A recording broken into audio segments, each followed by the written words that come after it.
Hello, I'm Jonathan Chevalier from Tech Trust. I'd like to welcome you to today's Charity Digital News webinar on creating your social media calendar, which we're delivering today in collaboration with Lightful. Now, for those of you who weren't able to join our cyber threats webinar last week, I'd just like to say a few words to position this session. Charity Digital News is run by Tech Trust, and we're a charity that's focused on helping other charities to maximize their impact through their use of digital technology. And late last year, we decided that a free of charge webinar series could be a great way of raising the skill levels across the sector. And as a result, this year, we're going to be exploring quite a diverse range of topics, including things such as communication, social media, digital leadership, fundraising, cybersecurity, and collaboration, to name but a few. We're going to be running the events at lunchtime, typically at 1 o'clock on a Thursday, because we think that's the time when we can really maximize accessibility. And we designed the program so that each module, each webinar is standalone. So you don't need to follow a whole series of them. You can just dip in and out of the sessions that really appeal to you.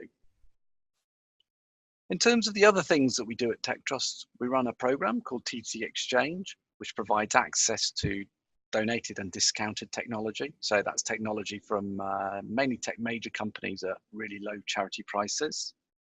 We provide a TT Mail service, which is a white labeled email service, uses the .mailer engine to provide enterprise grade functionality at charity prices. And we run Charity Digital Jobs, which does what it says on the tin really. So it's a job site for digital jobs in the charity sector. Now, in terms of today's webinar, we're going to be recording the webinar. It'll be available online within a week. So you can both share it with your colleagues and refer back to it as you want to yourself. And we use Zoom as a platform for it. We use Zoom because we think it's probably the easiest to use and the most stable of all the webinar platforms out there. We're not expecting any technical issues, but if there are any, can I suggest you just stay online and refresh your screen. Now, turning to today's webinar, we have Ian Herlock, the Customer Success Director of Lightful, and Teresa Litzer, the Social Media Manager. And they'll be running through a whole range of subjects relating to creating your social media calendar. You're able to raise questions as you go along by clicking on the Q&A box at the bottom of your screen. And then most of those questions will be picked up at the end of the session, although Ian and Teresa may choose to pick up a few points as they go along through the session. So without further ado now, I'd like to hand over to Teresa and Ian. What are we going to cover today? Essentially, I'll be taking you through exactly what a content calendar is. I know a lot of people might have different opinions about that. It's actually quite a simple concept. And then Teresa's going to take you through some tips and tricks that she uses in her daily life as a social media manager here at Lightful that are really easy to pick up and you can start using straight away. And then towards the end, we'll just refresh with what are the top tips we recommend for everyone. We'll briefly show you different ways of scheduling content and different ways of hosting a content calendar within your own organization. And then at the end, we'll take any questions and answers that will build up through the session through that Q&A functionality that you'll see at the bottom of the Zoom window. So just to kick things off, within the chat window at the bottom of your Zoom screen, it would be good to know how many of you actually have a social media content calendar. Feel free to just type away in the chat window. It's also a good way for you to familiarize yourself with Zoom because I know it's the first time for many of you. I'm more happy to see no's, to be honest with you, because you'll obviously get a lot of learnings from this webinar. But as we can see, many of you that are writing yes feel that you only really have a basic one. So this session should be really useful for the majority of people who've joined us today. And luckily we have 146 people, so loads of people to pass on our learnings to. Let's jump into it then. What exactly is a content calendar? Lightful is a social media platform, and obviously it's our daily lives to teach people about best practices in social media, which many of the webinars we'll be hosting with Tech Trust and Charity Digital News will cover. A social media content calendar is essentially a content calendar that allows you to plan your content and see an overview of your upcoming posts. Within your organization, a content calendar can be really useful as a way for others inside other roles or functions that might like to see what you're planning from a branding and messaging perspective to others as a central location for them to reference, okay, what are we going to be talking about on social over the next few weeks and months? If you are the main person within your organization who's ultimately responsible for those comms, it's a really good planning tool for you as well. Those of you who've said yes to whether you have a social media content calendar, I wouldn't be surprised if most of you are really only planning at the moment, maybe a week in advance is typically what we see. There is something to be said for longer term planning, and we'll cover why plan short term, why plan long term through this presentation. But regardless of the length of time, it's still essentially a content calendar. Now I'm going to pass over to Teresa for a while, who will take you through a bit more tactics on how to use them and what they're useful for. Hello, everyone. So let's get into the benefits of having a content calendar. There are many reasons to consider having your own content calendar, whether you're just getting started or if you already have one, to make sure that you update it and you keep it organized. The first thing is that you get a really good idea of what you want to post, whether it's about the next week, the next month, or just specifically about a campaign. So it really helps you to save time from that perspective. It also helps you to see an overview of your upcoming posts. If you feel that you don't have that time during the week, you might say, I want to dedicate an hour every Monday so that I plan my content ahead. So this way you save time also on a day-to-day basis. What's important though, it's also to keep track of important dates. This can be some events and fundraising activities that you might have on your organization, or there might be awareness days that are really important and can make really great content for your organization. So once you start filling these in your content calendar and you get more organized, you're also able to improve the collaboration. Your team is aware of what's coming up, and it's usually easier to share the news with everyone so that they know what's ahead. And once you start filling that content calendar and all the gaps, you realize that it's a really great way to be more strategic. What do we mean with this? So the content calendar can actually help you to put the strategy into action. It encourages you to set SMART goals, which are specific, measurable, achievable, relevant, and time-based objectives, which are quite easy to focus and just avoid thinking of the longer term. Instead of saying, for example, I'd like to improve my Twitter presence in general, you start getting into smaller goals that you just achieve from time to time. It's a great way to put the strategy into action. For example, if you say, I want to use Twitter more often, this is the part that you start thinking more strategically. But then you need to narrow it down and think more specifically. So how can you use Twitter more often? Of course, you start creating more posts. This is when you start setting this goal and you get into the content plan, when you realize that the best way to create more posts and save time is to create a content calendar. So this is a really great way to think of it as a really important step for your content and social strategy. Now we're going to discuss how to create your content calendar in 8 steps. And if you already have a content calendar, this can be a great reminder or just some new ways to plan your next steps, for example, for your next campaign. The first step usually when talking about the content calendar is about organizing your existing content. It's quite easy to get lost among all the images and posts that you've shared in the past, but you may realize at some point that you're looking for an older image, but you're not sure where that is. We've all been there with getting lost among folders, so it's usually a good idea to create different folders for different campaigns so that you make sure that you're saving time and you know where everything is. This can also make your scheduling more effective, so it's really useful to start organizing your folders before jumping into the new content. The next step, once you organize your existing content, you start thinking about new ideas. This is the step that you can be more creative and you can start finding inspiration into many social channels and social accounts. For example, you can just use Twitter to search for relevant hashtags that have to do with your organization and start seeing what others are posting about them. This might help you to find new creative ideas, to think of different ways to see of your content, or maybe to just plan your next campaign with some great ways.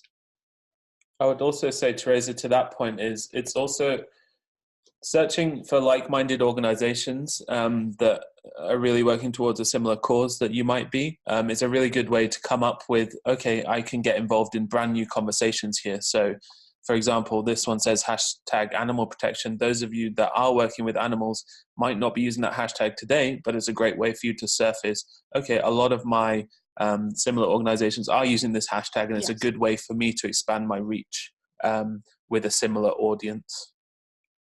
That's true. And then once you start finding new ideas, it's time to think of your upcoming campaigns. This is the step when you're thinking, what would I like to do, for example, over the next month? Is there a key date that I want to make sure that the campaign is live? This is where you start being more strategic and more organized. You need to answer some questions. For example, what do you need to plan in advance? Is it maybe they need to create new images? Is it about making sure that the theme of your campaign is very specific? Or how about the key deadlines? What do you need to keep in mind, and when should everything be ready? Or when it comes to a bigger team, or even just 2 people in this case, how can you make sure that everyone is aware of what you're working, and how can you keep everyone on track with the next steps? All these things can be part of your content calendar, and it's a great way to be more effective. When we're talking about getting organized, there are different ways to think of it. And it's usually split between content, team, and of course your supporters, or else your champions. When it comes to content, you start by creating draft content, getting an idea of what you want to talk about, even if it's not published yet. It's just for you, on making sure that you know what you want to talk about. And of course, it's also important to think of the different content types. If you want to create images, videos, or even GIFs, it's a good way to start thinking of what you need to create, or if you need some external help, to just plan everything in advance. And that's where you also start setting the timeline so that you know what's coming up, what deadlines you need to keep in mind, and of course, how to make sure that you're trying to stick to these dates. When it comes to the team, it's useful to go back to past campaigns and have a look at what really worked. For example, you might think that this campaign was really successful, but I've never looked back at what really worked. In this case, you can just analyze your past posts, the success they had, the learnings that you can get, and what you need to improve in your next campaign. This is a stage that you can also brainstorm between different teams. Even if someone is not around social media, comms, marketing, they can still have some really great feedback. So it's always a good idea at this stage to chat with different people if possible. And then, of course, think, how can everyone help you? Everyone has a different voice, has different ideas, and it's always better to think of a collaborative way to get the right content from the right people. That also, of course, means that it's a great idea to involve your supporters, or else your champions, to your content planning. Your supporters, your volunteers, your trustees, everyone working in your organization have a story to share. There's no need to just have one person posting on social media when you can bring more people on board. This can help you save time, increase your reach, and of course, make sure that there is a diversity of voices and stories to share. So once you start getting organized about your next campaign, it's good to bring your supporters, your trustees, your staff, everyone together, whether it's an email or just a social announcement, to make sure that they're aware of what's coming up so that they're able to help. Another great way from several organizations to get organized is to create the Champions Toolkit.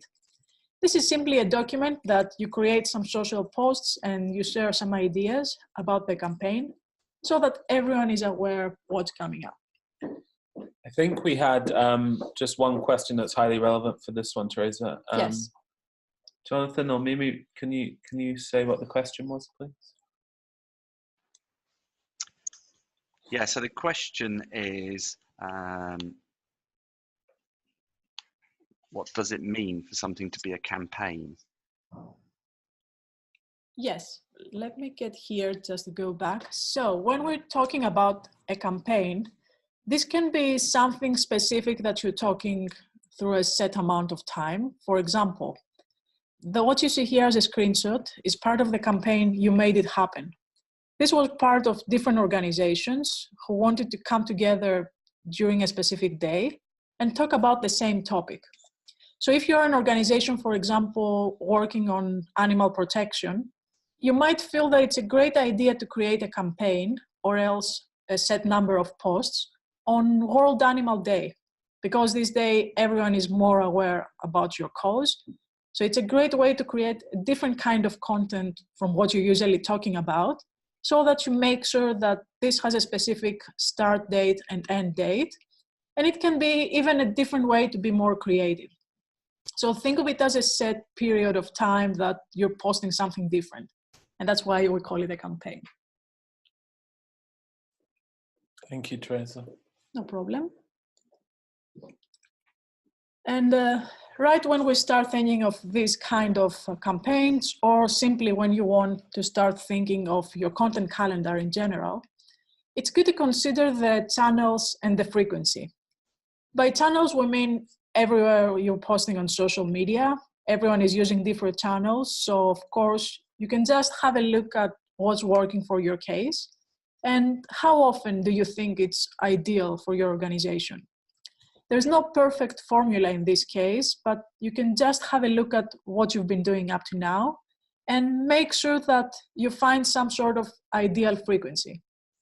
For example, before scheduling your posts, you might say, I'd like to post on Facebook 2, 3, 4 times a week, so that I need to make sure that I fill these gaps with some great and relevant content. On Twitter, for example, it's busier when it comes to posting because there are many tweets showing in our newsfeed. So this might mean that we want to post more often. So we might say we want to make sure that you schedule 2 or 3 tweets every day. So this kind of thinking helps us to understand what a content calendar looks like and how can we make sure that we have the planning in mind. And then right after organizing all the things we've discussed, it's time to actually create the content. This is when you simply fill the gaps of what you have in mind and what you want to say. You know that you want to talk, for example, on Facebook twice a week. So you want to make sure that you share important stories, everything that's relevant for your organization, and find a way to create a tone of voice that is consistent and that it's authentic. There's no need to talk about the same thing every time, but it's good to show that you're approachable, that you might be casual, you might be serious, depending on your cause, and try to keep it quite consistent. What's good to remember in this case is that storytelling can be really important, sharing the stories of impact, messages from your own supporters, how you're really making a change, but it's also important to have a call to action. The call to action is the link that you're having in your posts, that you're just making sure that instead of simply telling your story, you're also making sure that you're adding more details, for example, leading someone to your site. If they want to learn more, there's always a way for them to find out more details. And this is exactly the time that you're ready to schedule your content. One thing I will note here as well is, obviously we work with a lot of nonprofits, and many of you will be struggling for content a lot of the time because you feel that perhaps you're working with service users who are at risk, or it's quite sensitive content or cause area. I'd say your biggest hidden source of content is really through your staff members and your volunteers. So let them tell their authentic stories of working with person A, for example, an anonymous person, but you can really show the passion and the authenticity of your organization and the work that you do through your support workers. They may not feel that they're natural storytellers, but that is your job partially as a comms person to translate their feelings and their experiences into content that can really boost the authenticity of your organization and connect with potential supporters, volunteers, donors, champions, etc. And that's why it gets back to the idea of collaboration and why it's important to keep in mind that everyone has a story to tell. Yeah, and I'd say another great source of content, and Teresa's brought this up already, but even in the private sector, you know, people are creating content all the time. For example, even at Lightful, we create blogs all the time. Yes. We create, you know, every now and again, a white paper that's a bit more dense. And realistically, we spend a lot of our time putting into this original content source. We send our blog content out, people read it, and then we forget about it, like everyone else does. But that's true. The best thing you can do now, if you're ready to restart, you know, your content journey, if you're ready to start scheduling content, is to go back over, you know, some of your best performing content. So find out which of your blog posts, which of your articles on your websites have been engaged with the most. And, you know, for every blog content, every blog post that we write here at Lightful, that can be broken down into 30 to 40 different social posts, because there's key nuggets of information there, you know, that are very relevant for people. In the society we live in, no one really wants to read a white paper anymore. So break a white paper down into, you know, 200 pieces of content perhaps. But there's plenty of key messages that you can get out there and alternate and have, you know, an A/B test of the copy, see what really your supporters, what hooks them more. But don't be afraid to use the same piece of long content to make 20 or 30 social media posts out of it. Yes, exactly. And we'll make sure we answer more questions right at the end, so feel free to add more questions. The next step, once you start planning your content, you just started scheduling, it's time to remember that scheduling can be really great and a really effective way to get organized, but it's also important to keep an eye on your schedule. That's what we mean by monitoring your content calendar. What we mean that it's really good to schedule your content, but there are also cases that you may need to revise this.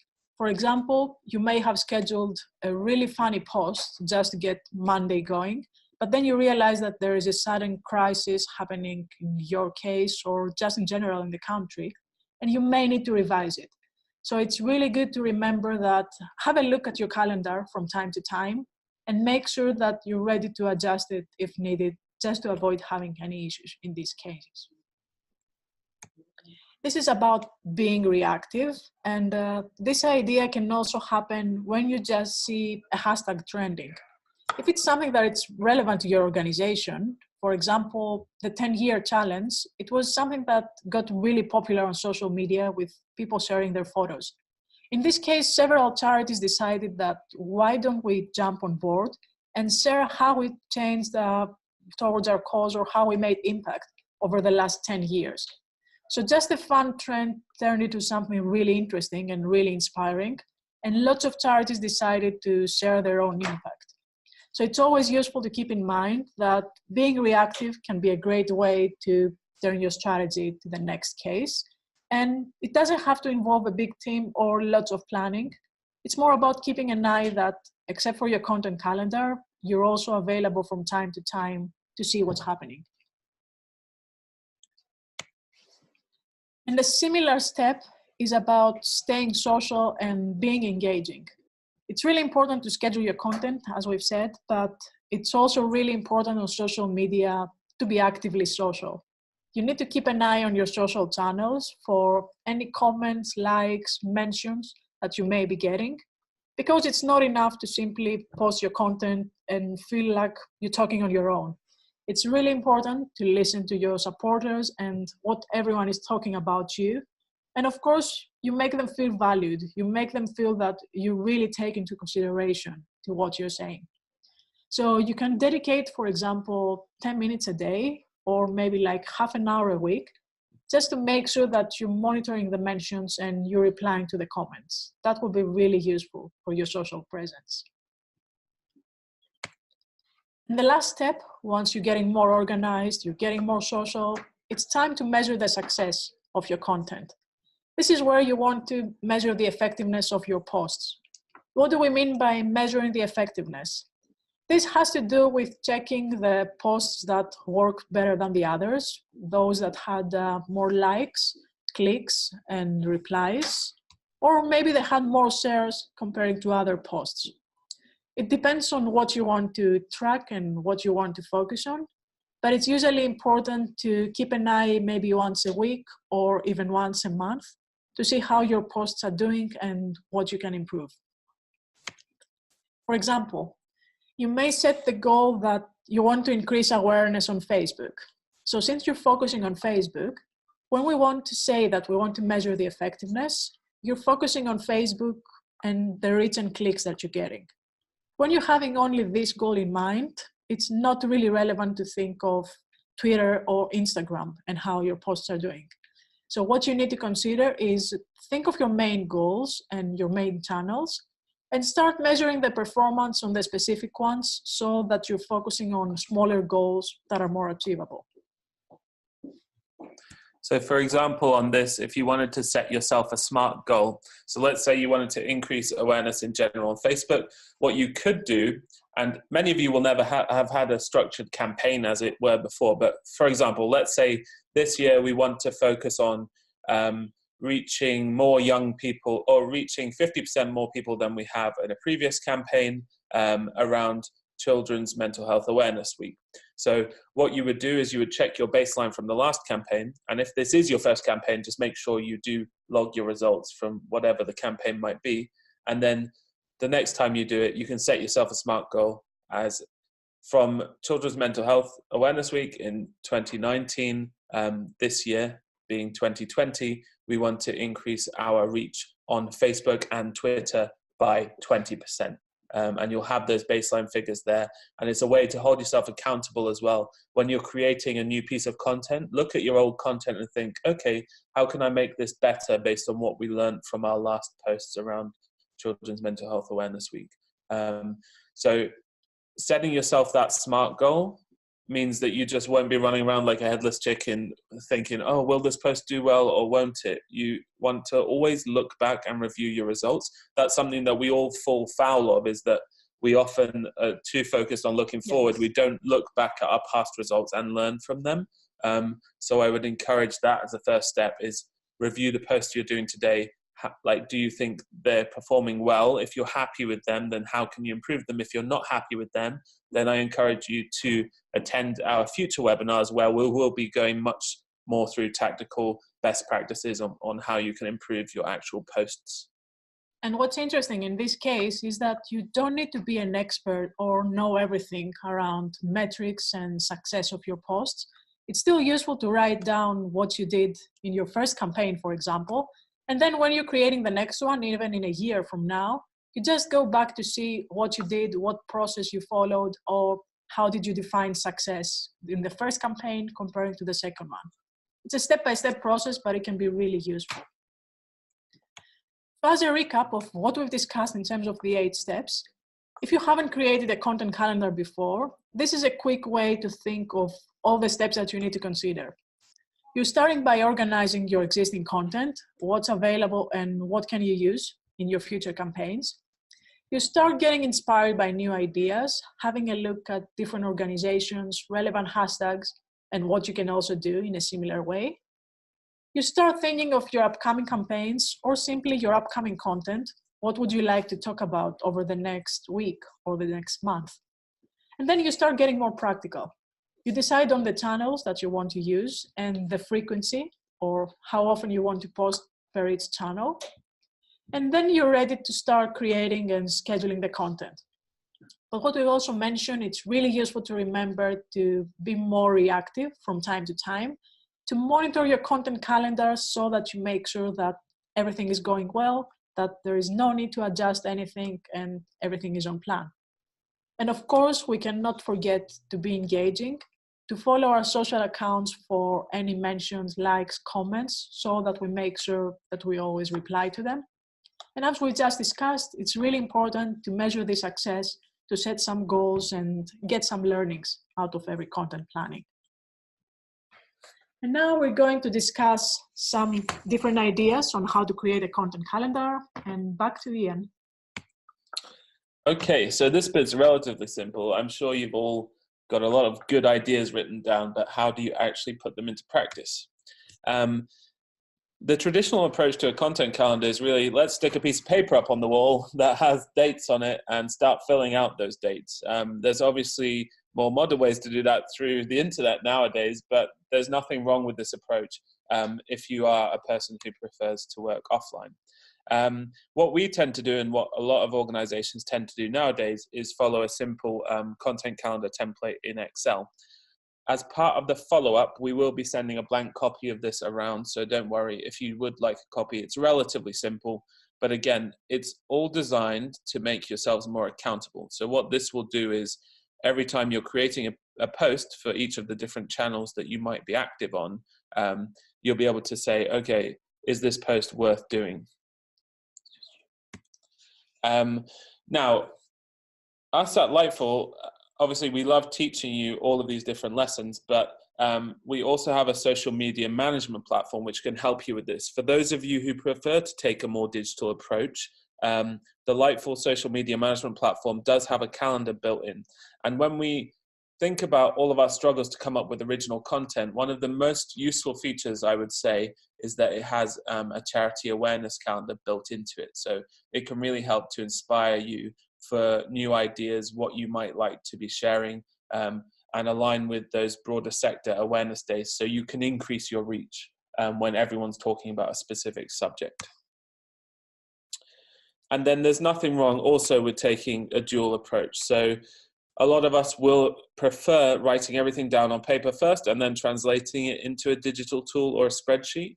I would say the paper approach, if you do have other people in your organization, like volunteers or other people maybe in the fundraising team or marketing team, for example, some orgs I know like to do a weekly brainstorming session where, you know, they'll write down their content ideas on post-it notes, put them up on the wall, and then it's the responsibility of the comms person or whoever's responsible for social to then take those ideas and put them into their online content calendar. And then finally, a brief introduction to Lightful. As I said before, it's a really great place to go and schedule your content. If you struggle, I know there was a question earlier about campaigns, for example. We have some really good storytelling templates on there. It's all 100% free.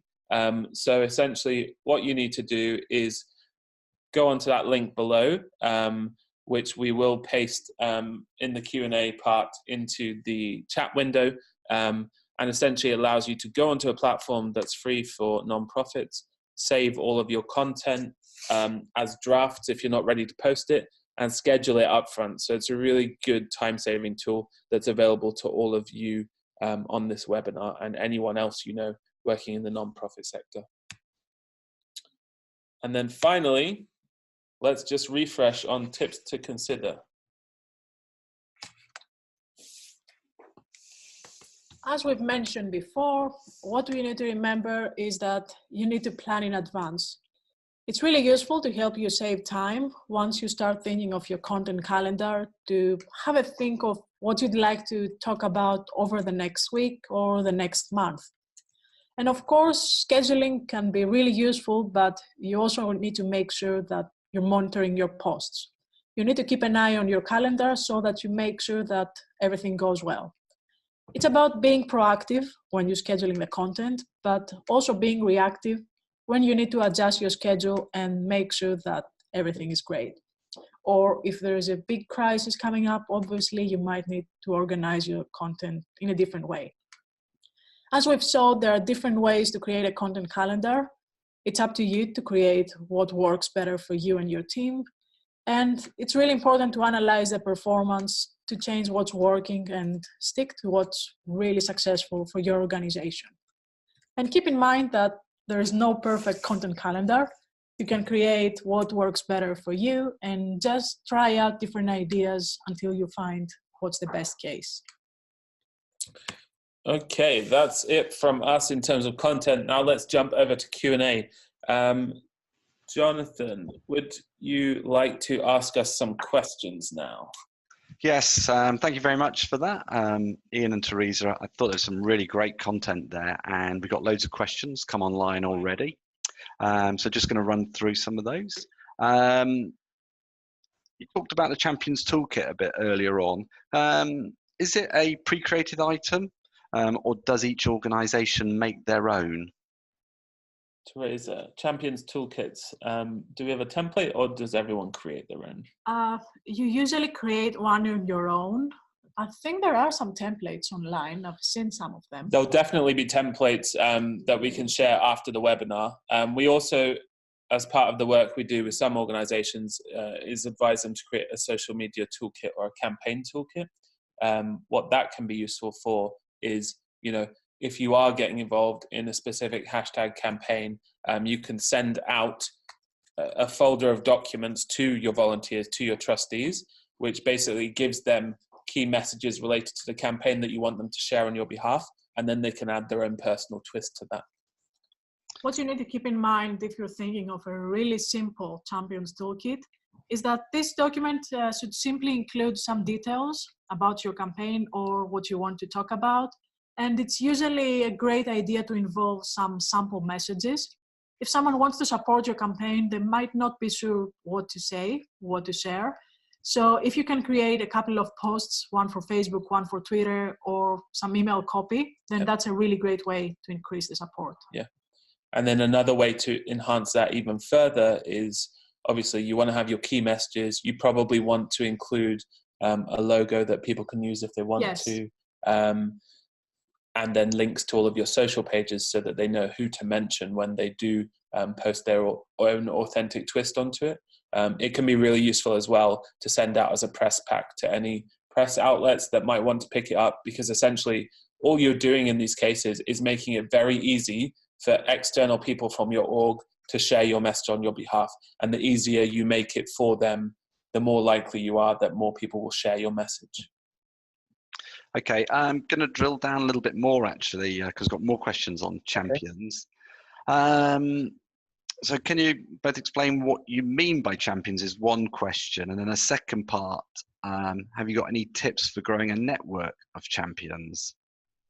Yes, when it comes to the definition of champions, these are pretty much the supporters.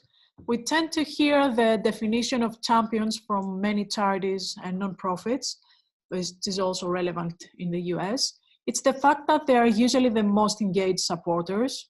So the champions are those who are really loyal to your cause. They tend to engage with you on social media or even offline. So we call them champions because they are sort of the ambassadors of your organization. Yeah. And so it is a loose definition in that sense, but as per the tips in this presentation, you should be engaging with people, who are liking and sharing your content a lot. And often what you need to remember is your champions may not be giving your organization money. And I know that's often like our default is, are these people going to raise me more money?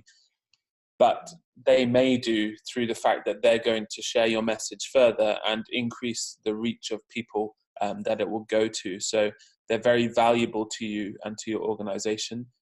As in, if you keep them on side, they will always be spreading the love of your organization, spreading that message for you. And they'll be the ones who give you honest feedback when they have a strong opinion about stuff. So they're a very, very valuable asset when it comes to those people that you're communicating with. Okay, great. Just got another question, which is asking, are there any free tools that help you find out what the best times to post are? And the same question, as I said, they're using Hootsuite at the moment, and that doesn't seem to do that for them. Yeah, so I think on Facebook, if you go on facebook.com and look at your analytics, it will tell you the best time to reach your audience. That's probably the easiest place to go. I would imagine most of the organizations on this call would have a relatively similar audience across Facebook and Twitter. So that's probably the best place to start. A lot of people talk about best time to post and get quite obsessed with the idea. I wouldn't be that worried about it. If you're writing great content, and I think that the most important thing to do is you have a key message, do different variations, create slight variations on that message and test out which message resonates the most, post them at different times, and naturally over time you'll figure out what is your best time. Obviously, Facebook's best time to post is based on when the most people are online. but you're never going to reach 100% of your followers. So it's more about the quality of the content. It's sometimes the assumption that, for example, during the morning, people may be using Twitter more because they might be commuting, or Facebook can be more active in the afternoon or during the night. So these are just assumptions. Sometimes they do work. They definitely make good experiments, but you can still test it on your own just to see where your actual supporters engage with you. Yeah. Okay, now moving along, got a question about calls to action, and how often would you say there should be a call to action? Would it be 1 in 5 or 10 posts or what? I think it depends on the type of posts, and if there's, for example, a campaign that might be about fundraising, in this case, it might be more intensive. In general, I'd say call to action needs to be quite often, but of course, not on every single post. Some posts can be more about storytelling, where you're just sharing what's important about your cause. But you need to keep in mind that the call to action doesn't have to be, for example, asking for a donation. This doesn't have to be on every single post, of course, because your supporters might feel that you're just asking them the same thing all the time. But a call to action might be just to tell them, we've created a new Instagram account. If you want to follow us, find us here. Or if you want to find our updates, you can subscribe to our newsletter. This is still a call to action, but it doesn't look like you keep promoting and asking the same thing. Okay, good. Question about the organization side of this, so the resourcing side. Is it necessary to have a social media manager? And if people haven't got a social media manager who's kind of in charge and focused on this, what sort of suggestions do you have for making sure, I guess, it gets done and resourced properly? Obviously, we recognize a lot of smaller organizations won't be able to hire a full-time social media manager. The most common case that we see within smaller organizations is it's just someone who's, very good at communicating with people and has a passion for communicating with people. So we often find that it might be an intern, a part-time employee, a volunteer, for example, at very small organizations. So there's definitely no need to have a full-time social media manager. What's more important is to have a structure and structured communication within the org of who's going to be responsible for it. How often would, we like to start scheduling posts? But the content calendar is one of your key tools that if you are going to spread this across 2 or 3 people within the organization, everyone has one focal point of this is what we're going to be writing about this month or this week. We recognize most organizations that are smaller in nature won't have time to do this every day. And that is really the reason why we suggest scheduling up front. So in the worst case scenario, you could have one monthly meeting where you say, these are our posts. Then that person follows up, spends 2 hours in a scheduling tool once per month, schedules them, and then, on a weekly basis does a 20-minute review to see how the content's doing, if they need to make any small changes. That's like at the lower end of the scale. Obviously, everyone would love if they could resource a social media manager, and if you can, I would definitely advise it because it's a great way to interact with people. But you definitely don't have to have someone full-time. Okay, good. You started to dig into an area regarding timing. So you kind of part answered it, but I think it could do with a bit more explanation. So the question was, how far in advance would you suggest scheduling? And linked to that, the second question, how long before a campaign would we need to start to make the calendar? Yeah. Teresa, you have a go and then I'll think it jump depends, first of all, from the number of people who are involved. If you're just on your own and it's not even your role to manage social media full time, then of course the time is really restrictive.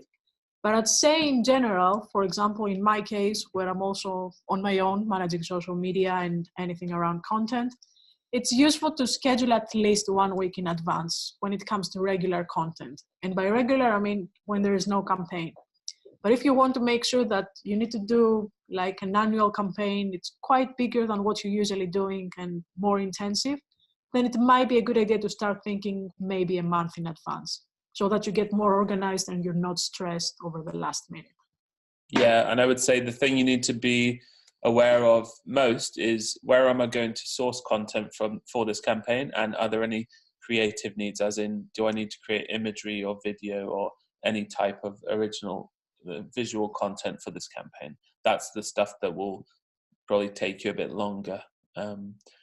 But then there's nothing to be said. You can't do it last minute, which I know happens a lot of the time. It's obviously just better to plan in advance for the quality of content perspective. Okay, good. Got a question now about blogs. So do you have an example of how to get many mini posts from a blog? Yeah, I will send a link afterwards, but from a lot of my time at LinkedIn, this is what we used to talk about a lot, because we're working mainly with tech companies who write really boring white papers a lot of the time.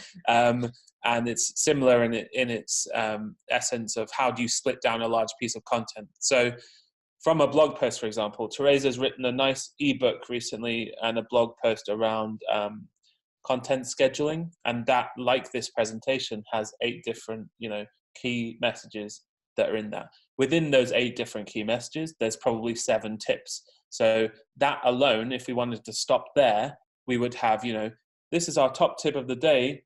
Read the blog if you want to find out more. So you always want to be giving people some sort of value within that social post. So you give them that snippet of information which is valuable to them. And then if they have available time at that point in time that they're reading the post, they can then go and read further. So a lot of the time it's to lead them into the larger piece of content. That is the intention of that. But you need to just take key pieces of information from the blog which are useful. It could even be a quote, and then you could host an image of the person that it features. But it's just taking key messages, breaking them down, and finding different ways to experiment with how to get that message across. Exactly. Now, we've got quite a few questions which relate to multiple channels. So starting off in this stream, do you have any thoughts on simultaneous posting to multiple channels? So when it comes to simultaneous posting, it tends to be a quick way to make sure that you're saving time so that you're posting the same message to all the channels that you're using. But the thing is, sometimes it's not that effective, because if you think that your supporters might not be the same on Facebook and Twitter, so there might be older supporters on Facebook and younger, for example, on Instagram. So in this case, you might think, will it work the same way in both channels? So you might want to create some sort of draft in mind, what you want to say, but you might want to adjust the messaging, the voice, or even just to add further context from one channel to another. So you can still save time, but it's probably not the best idea to schedule exactly what you're having on each channel. Okay, and just going into the different platforms a bit more, the different channels. So which social media platforms are covered by Lightful? And can multiple users schedule content to multiple accounts? Yes, we're currently supporting Facebook, Twitter, and LinkedIn, and Instagram is also coming up very soon. And of course, you can pick the channels that you want, select one or more at the same time so that you post what you want. Yeah. And then when you come to collaboration on Lightful as well, the free plan currently, we're about to change it, but we'll support up to 2 users in your org for free. And then if you want more of your team involved, then it's just up to the growth plan, which is essentially £20 a month at the moment. The thing it can be useful for is you can go in, you can save drafts of your post. You can also collaborate with others. So for example, if you're the lead on communications and you want your volunteers to become part of your Lightful account, you can give them different privileges where they can help you by submitting content ideas, and then ultimately you are the one that has approval access. So you decide which posts go out and you can edit them before they get published. So it can be a great place to get everyone on board, submitting ideas to you as the content owner. Yes. And then you can pick and choose from loads of ideas from your colleagues or network, which ones you want to publish. Like to drill into creating content a little bit more now. So have you got any tips on creating content? Are there any methods used to help build a strand to deliver? Or what works well in the social media world and creates buzz and action? I would actually recommend, because it's quite a big subject area, if you go onto the Lightful blog, you'll see Teresa has best practices by channel. So depending on which channels you're most interested in, I would go to the Lightful blog. We can actually I can share the links. Share the link in the chat window with you in a second. But that's probably the best way to get across all of the best practices without diving into it too deep right now. it's probably also worth saying we're going to have some future Yeah. webinars Yes, as the well. next That's going to webinar. drill into more of these topics as well. So, social media is clearly a huge topic at the end of the day, and we can't Yeah. hope to do it all in just 1 hour. So actually our next webinar in the communication stream will focus a lot on those issues and lessons. Yeah. So try and pick out a few, because we've still got quite a few on here. So try and get a few that are reasonably quick and simple. Would you recommend? Jonathan, I'll also say if anyone does have any follow-up questions, they can just message support@lightful.com and we will get around to them in the next couple of days. We're posting that email address in the chat window now, and just in the subject line put Tech Trust webinar so that me and Teresa can pick those messages out and answer them as quickly as possible for you. So very quick one, would you recommend always including a photo on a Facebook and Twitter post? It's a good idea. It's usually suggested to include a photo or ideally even a video because it tends to be more engaging. But of course, if you have a great blog post to share, you can still share the link if you feel that you don't have the right image. Okay. One that relates to Pinterest. What frequency type of content would you suggest for this platform? Pinterest is really different. There is no ideal posting or frequency. I'd say it depends on your content. It's good to be quite consistent, not, for example, to post everything in one day and then forget it. But it's something that you can do even once a week or twice a month. There is not the urgency to post more often, for example. Yeah, I would say Pinterest is much more about the relevance of what you're posting. Exactly. It's not a platform where timeliness matters a lot compared to the others, which are often used for like news sharing or event sharing, for example. Pinterest a lot of the time is just, nice content that people can consume at their own pace, essentially. And in terms of monitoring, does Lightful provide monitoring? And if not, is there a platform you'd recommend for this? Yeah, so on the Lightful platform, we have essentially Twitter monitoring. It's called our inspiration feed. You can search by hashtags or keywords that you want to track, and that will allow you to track the Twitter sphere essentially on what people are talking about related to hashtags that you're interested in. Equally, the analytics dashboard of Lightful is more for like monitoring your own content performance. But yeah, that's what I would recommend doing for now. Okay, and a question from a small charity here who have a charity Facebook account, and it's been created as an associate account with a personal account. The question is, can you actually have a charity standalone Facebook account, or does it always need to be created in that way, being associated with a personal Facebook account?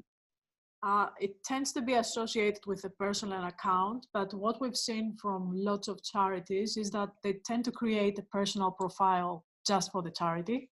So it doesn't have to be your own profile if you don't use Facebook. Yeah, I would actually, so it's obviously not 100% safe to just rely on having one personal account set up. So if you do set up like a fake personal profile for your charity, there is a risk one day Facebook may shut it down. So always have a backup option, yes. But a centralized login is a solution that a lot of people use. So they'll set up a charity personal Facebook account, share the login details of that, and then that's another way for other people to access the page. Got a Twitter question now. Mm-hmm. So can you auto tweet based on hashtags? So if someone tweets about crass and is from someone who you follow, can you actually auto retweet? There may be a niche website out there that offers that service. I've not heard of one recently, but I would suggest Googling that. I would not have I'd be careful with that as an option though, because if you start auto retweeting a very active account, essentially your Twitter page, if you're not managing it and not posting original content enough, may get shut down for spamming on Twitter, or your feed essentially just becomes the feed of another organization. So it doesn't feel that authentic and people may choose to unfollow you. And what if someone uses the hashtag to tweet something offensive? So it's good to keep in mind that it's the monitoring, yes. You need to still be monitoring it if you do go for that option.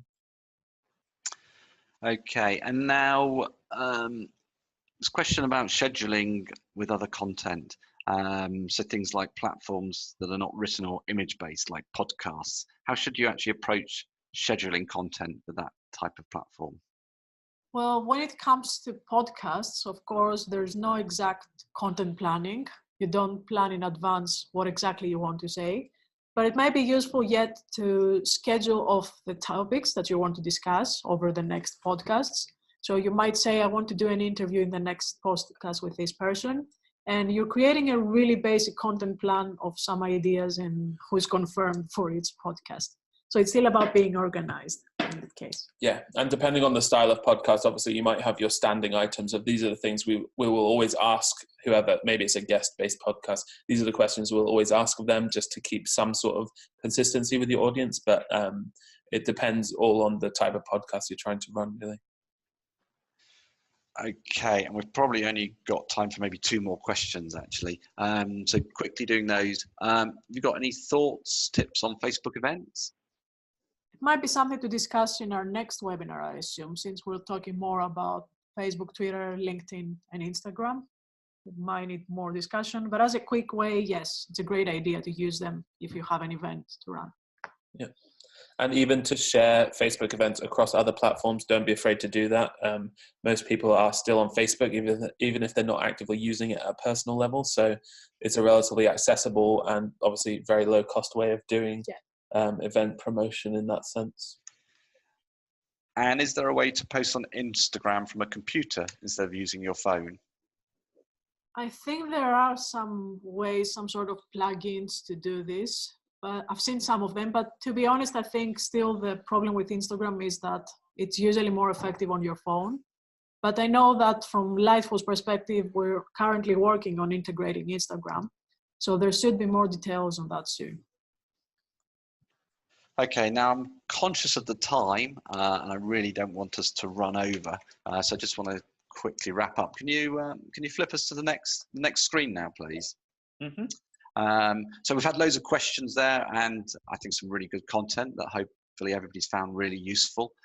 As Ian said, if there are any questions that you didn't get a chance to ask or have them answered today, then do email in to put those questions forward. As I said at the outset of this webinar, this is one of a series. So we do have the next webinar coming up on the 1st of March with Zoe Amar, chair of the Charity Digital Code of Practice on digital leadership, and then further sessions from the National Cyber Security Centre on cybersec security, and social media best practice, a follow-on session by Lightful as well. So we've got plenty more coming up. We'll release details of those closer to each session, but if you register on the link on this slide, we'll automatically notify you of the sessions that are coming up. So with that, I'd like to thank Ian and Teresa very much for a very interesting and stimulating session, and thank all of you for listening today. Goodbye. Thank you all. Goodbye.